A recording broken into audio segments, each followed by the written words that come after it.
Do you really know who you are?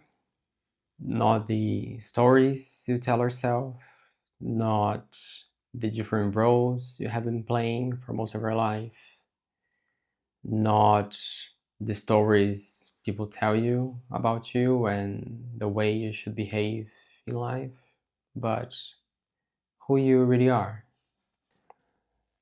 And I think that for most of us, gay and queer people, we've been living inside of a cage for most of our lives. But what if the doors of this cage are already open, but we haven't realized it yet?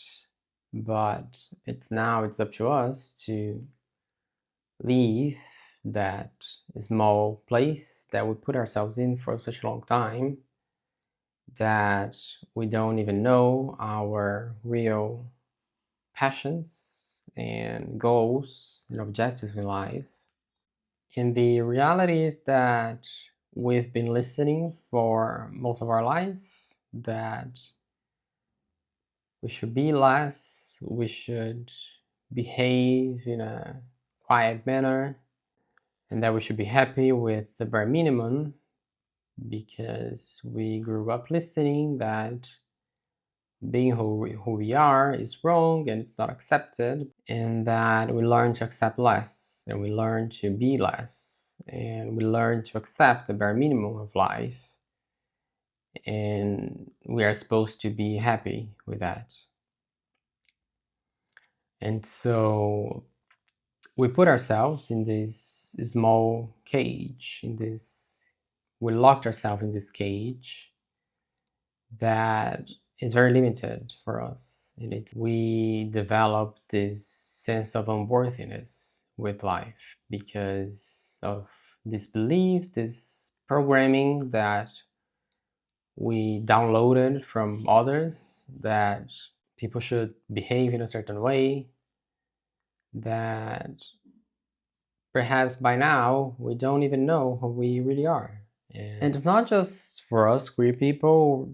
To be honest, most people are living on autopilot and running this program that we have all downloaded from this collective belief that people should behave in a certain way and you should get a degree and you should get a job and then work in a 9 to 5 job because that's what success looks like. And the reality is most people don't even know who they are. They're just like lost running this program and being very unhappy and unfulfilled and living on survival mode and stress at super high levels like I was. And I'm telling based on my own experience and in interacting with other people. And I'm here to tell you today to question your beliefs, to question what you hear from other people, what you hear on the news, what you should do, and your expectations from others. And in my opinion, we kind of live in a sick society that value the wrong things, and people go to wars because they think they need more than others. They will devastate entire cities just because they think they deserve more. And they will go extreme lengths just to achieve this egocentric mindset and goal that in my opinion is very self-centered, and like we don't have enough for everyone, right? And we still haven't learned how to share, how to live with other people, how to live in communities, and to believe that there's enough for everyone, which is what I believe.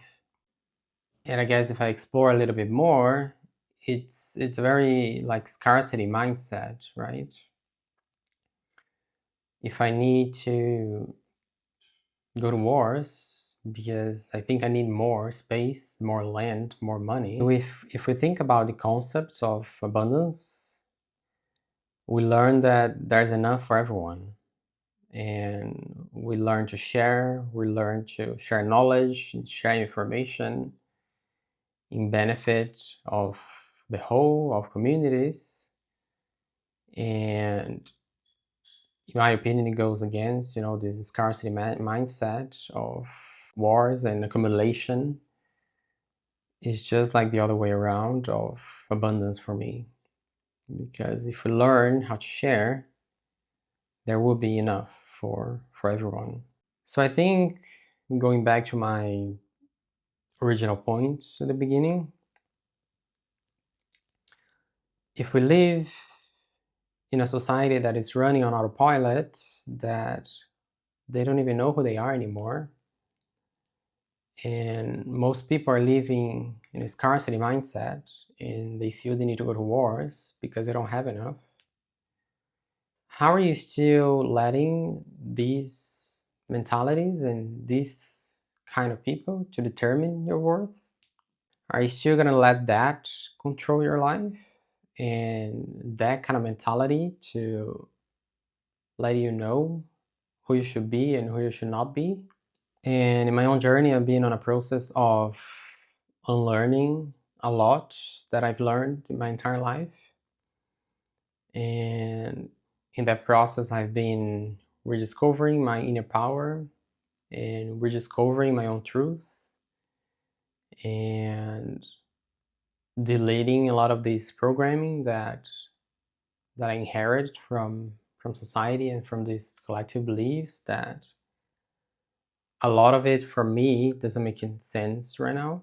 And I'm here to tell you today to rediscover your own inner power, to rediscover your passions, your goals, and objectives, and to start deleting this programming as well, like I did in my life.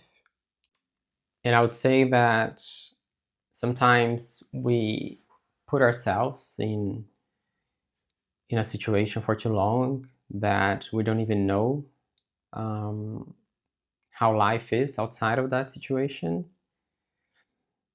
And if we've been living in a cage for too long that we put ourselves in because we listen from all of this programming for most of our lives, that we think that's who we are, and we think that that's what we deserve, and we don't even know how life is outside of that cage. But I'm here to tell you today that the door of the cage is already open, and it's up to you to find your inner power to get out of that cage and to explore the world and to explore the possibilities that are available for you. And perhaps for the first time to really discover and find out who you really are.